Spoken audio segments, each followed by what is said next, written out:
Welcome to the Smarter Science of Slim, the scientifically proven program where you eat more and exercise less to burn fat and boost health. Eat smarter, exercise smarter, live better. I am so ready for that. Hi everyone, this is Carrie Brown and I am with Mr. Jonathan Baylor. What's up, Carrie? How are you? Awesome. We are recording in an extra special place today. Yes, we are. We are not in our typical location, so we are out of our comfort zone, but we're gonna do an awesome job. Yes, we are, and we're gonna have some fun. We're gonna have some fun, and we're gonna do a bunch of awesome reader questions today, Carrie. And I wanted to urge our listeners, if at all possible, please, if you do have questions, come over to the support group, which actually might be moving soon. But regardless, go to smarterscienceofslim.com. Check out the support group. Please post your questions there. If you post your questions like in private emails or in private Facebook posts, we can't answer them. We like to answer the questions in a public forum so that everyone can benefit from them. So please, please, please feel free to ask your questions, but please do so in the Smarter Science of Slim support group. And Carrie, what's cool is we've been doing this for so long now that we have literally thousands of questions already answered. So if you want immediate answers to your questions, I've found if you go to Google and you type in Smarter Science of Slim in quotations, and then like the noun and verb from your question, for example, like vegan sources of protein, you will find answers to your questions because it will search the support group, it will search blog posts, it will search transcripts, and that's instant. So that's all good. That is awesome. So if you can't find something there, post in the support group, and then we will do our best to answer them. Yes. For example, we have a question here from Dr. Allison Lowell. Okay. Dr. Allison Lowell says she's a giant fan of our podcast, which we very much appreciate. Yay! Yay! She's listened to every episode, and I've gotten lots of other people hooked onto it too. Yay! Yay! She's changed major things about her diet and exercise since listening to our show and preached to whomever will listen about nutrition. She works as a forensic scientist and is used to be an astrophysicist, but in her spare time, she reads about nutrition and exercise. She's been an elite athlete for her entire life, and for the last 8 years, she's been a kickboxing instructor. She really feels, and then she says this with love, that our podcasts lack a good foundational exercise program, even though we stress how important the right type of exercise is to getting the maximum benefit to your health. She tries to incorporate eccentric exercises into her classes and in more of an interval style way than a straight hour of cardio, but she has little to go on from what we've talked about. So she basically wanted us to just cover exercise more holistically in a podcast, and she says, I may have rambled too long, but I'd appreciate it. So thank you, Dr. Allison Lowell, for the question. Looks like we need to give a little bit of exercise info. Exercise info. And, you know, we did do a little series of podcasts where we tried to explain how to do them on, in the studio, but it was really hard to explain. So I think that's probably where we're failing, is that it's very difficult to explain movement successfully on a podcast, but let's see what we can do. Absolutely. Well, and what I heard Dr. Lowell also asking for is just, we covered eccentric exercise. We said it's good. We covered interval training. We said it's good, but I think we might need to revisit the macro exercise spectrum we talk about. So one key point that we haven't talked about for a while, or maybe not at all in this forum, is the difference between exercise and being human. Okay. I'm definitely at the being human end of that spectrum. So a lot of, in our culture, we've gone so far away from what is actually normal that, for example, someone will take the stairs instead of taking the elevator and say, I got exercise. Whereas not taking an elevator is the natural state for people. Right? Walking upstairs isn't exercise, it's being a person. Well, now you've taken away my only form of exercise, Jonathan, because I do actually walk up the stairs at work. So things like walking up the stairs, playing with your kids, walking around outside, that's not exercise. That is baseline being a human. And if we want to have the ability to walk around and function as we as we become older, we need to walk around and continue to function when we're younger and throughout being older. So that's not exercise. When we talk about exercise, we're really talking about doing things that are deliberate and intentional for a specific period of time with a specific goal in mind. Well, I'm very good at being human. You'll be glad to know. So, for example, Dr. Lowell here, it sounds like a kickboxing instructor, and therefore she must really love kickboxing. And again, she's kickboxing, it sounds like, because one, she enjoys it, and two, because it may have some side health benefits. First and foremost, it sounds like she does it because she enjoys it. Which is awesome. Anything that you're doing because you enjoy it, as long as it isn't hurting you or hurting someone else, rock and roll. If you're not having fun, what's the point? Rock and roll. And it sounds like, Dr. Lowell, another thing you're doing that's great is you've taken the principles of smarter exercise, which is trying to do things more in higher intensity, safer bursts, rather than in just a steady state. So you take that, you apply that to your classes, and you are getting more benefit. So I think you're really on the right track when you say, like, let's take a more macro view of exercise. The macro view of exercise is this.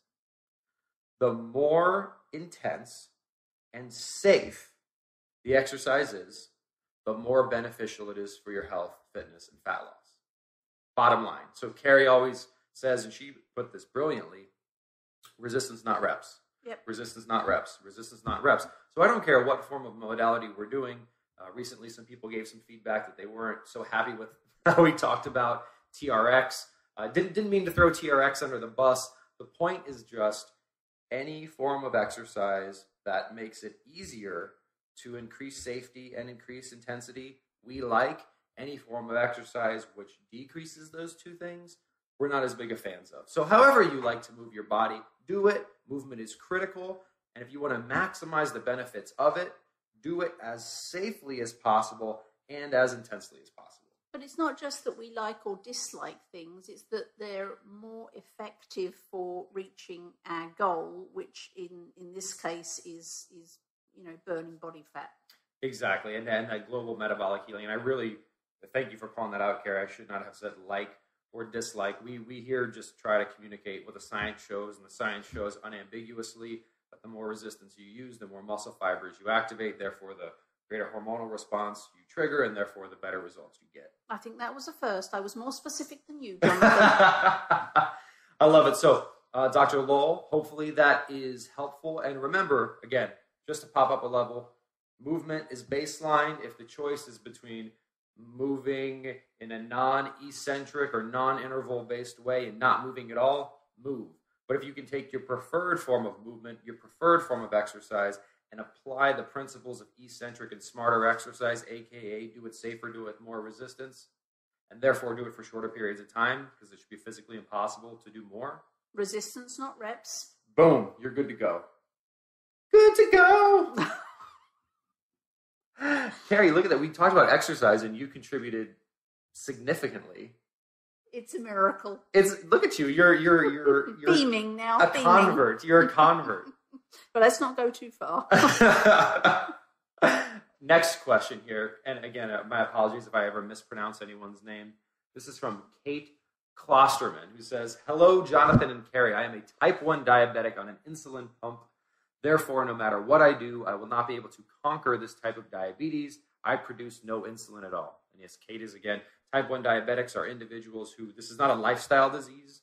Individuals are born this way. They just do not produce insulin. Whereas type 2 diabetics, remember, are individuals who have become insulin resistant. Their pancreas no longer produces enough insulin to get energy into their cells. It is a similar problem, aka stuff isn't getting into cells, but has a different fundamental cause. In one case, there is no insulin. In the other case, the insulin isn't getting its job done. Anyway, back to Kate's question. I would love to cut out most carb intake, but because I must take at least some insulin at all times, I have to have some carbohydrate. Otherwise, I'll end up in metabolic trouble. If I cut out carbs altogether, my endocrine system will do weird things. How would you suggest I make modifications? I am not overweight, but on the cusp. Thank you.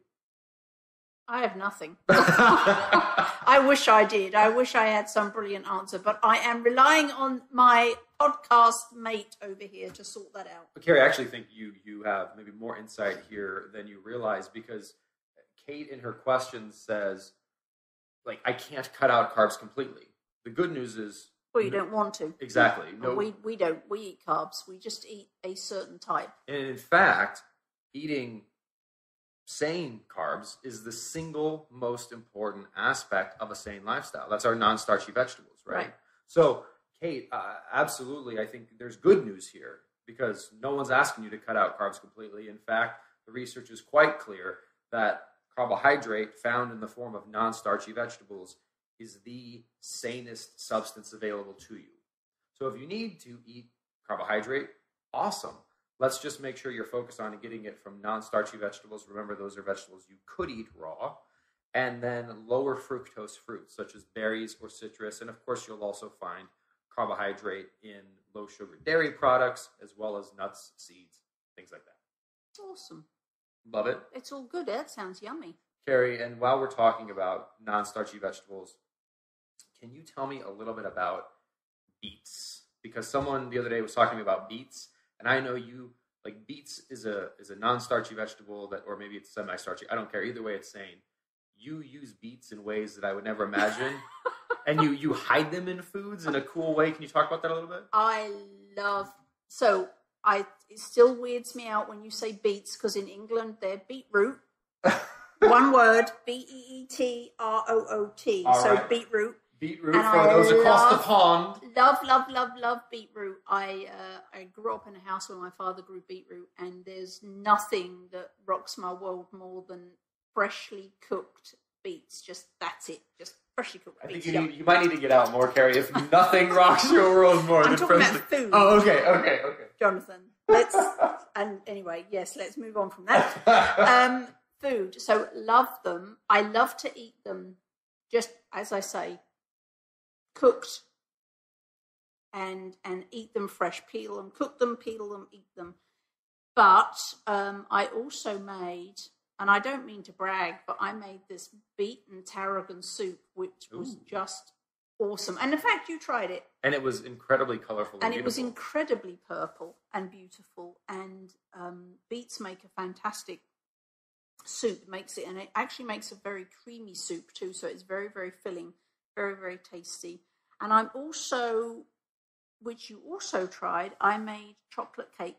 Yes. With beets in, which you loved, but I think it needs a little bit of work. So that's why you don't all have that yet. But now I've mentioned it on the podcast, I'm going to have to get back to the chocolate cake with beets in, because you're all going to want it. And before anyone says, beets in chocolate cake, that's crazy. Remember, there are things like carrot cake, zucchini bread. Putting vegetables in baked goods is not crazy talk. And in fact, when you try said beet chocolate cake, you couldn't taste the beets at all. You'll just be like, this is amazing. And Jonathan could not detect what was in. He was asking me, what's in it, and he was stunned when I told him. And that's just so cool, folks. Like, when you can have a freaking chocolate cake, which has got those healthy fats in it, you're non-starchy. I mean, just think about how cool that is. Like, if you could eat your chocolate cake for dinner. Yes. That's glorious. Yes. Like, how is that anything less than just nutritional serenity? I love it. I think it's great. And your soup was super simple, right? It's like a Vitamix soup. You just put everything in the Vitamix. It was very, very simple, but in fantastic color and beautiful flavor. So beets, eat beets. And you can put beets in salad as well. You have to throw them in at last because they do stain. But the purple color gets everywhere. So you want to throw the beets in last. But there's a ton of things. And now you've got me all excited about beets. So now my brain's going to be exploding with ideas, more beet ideas. So there will be more coming. And another reason I have a soft spot in my heart for beets, Carrie, is I had actually never tried beets prior to you introducing them to me. And they are a great example of, I'll sometimes hear from people that are not familiar with the sane lifestyle, that deprivation, just ideas of like, oh, I'm not going to be eating starches and processed garbage. That's such a limited selection of foods. There are just non-starchy vegetables. There are so many. I don't like just go to Kroger, Piggly Wiggly, QFC, like whatever is in your neighborhood and just look at the incredible diversity. Most of us just have, like our 5 go-to vegetables and our 3 go-to fruits. But if you start playing around with some of that stuff and you start doing what Carrie does with mixing these flavors together, man, it's a whole new world, and it's awesome. I think there's 2 problems. I think there's 2 camps of people in the don't like vegetables. That is one camp of people that have eaten a lot of vegetables, but they were prepared so poorly that they taste nasty and they grew up hating them because they weren't cooked well or properly. And then there's the other group of people who just, as you say, have their 5 go-to veggies and they just have not experienced all these other things. I have thousands of leek converts now because I made so many leek recipes that they're all like, oh, for goodness sake, let's just go get some leeks and try them. And I have mail all the time from people who just love leeks now. So they're expanding their veggie repertoire, and I just think it's fantastic. There's a ton of stuff out there that you either haven't tried or you've tried a badly cooked version. Revisit. There's recipes up on my blog at carriebrown.com that you can get some ideas for using different vegetables or how to cook existing vegetables properly. And I think give some time, you'll find it much easier to get more veggies in your diet. And another good thing about non-starchy vegetables, and this was something that one of our awesome team members, Mike Rich, brought up. He calls non-starchy vegetables a brilliant, sane fat delivery mechanism. So, for example, there's quite a few people who, if you're eating nutrient-dense proteins, if you're eating non-starchy vegetables, actually eating sufficient healthy fat can become kind of an issue, especially if you don't like sweets and you're not making our cocoa and coconut type desserts, and if you don't eat nuts for whatever reason. But if you just want simple, like Jonathan style assembly vegetables, getting something like a spinach or a kale and onions and some garlic and putting it in a pan with some coconut oil or some beef tallow or some bacon drippings or just like some lovely, healthy, saturated fat, man, that's good eating too. Talking about strange vegetables that a lot of people don't like, I have done a recipe. It's not posted yet, but it will be very, very, very soon. Is for a braised cabbage recipe. And if you don't like cabbage, I think you will love this. Mm-hmm. It was so good. And I had a cabbage hating girlfriend came over the day I made it, and she even knew it was cabbage, but I made her eat some, and even she said I would eat a whole dish of that. Yep. So there's cabbage goodness coming, lovely people. Cabbage goodness coming. So stay excited.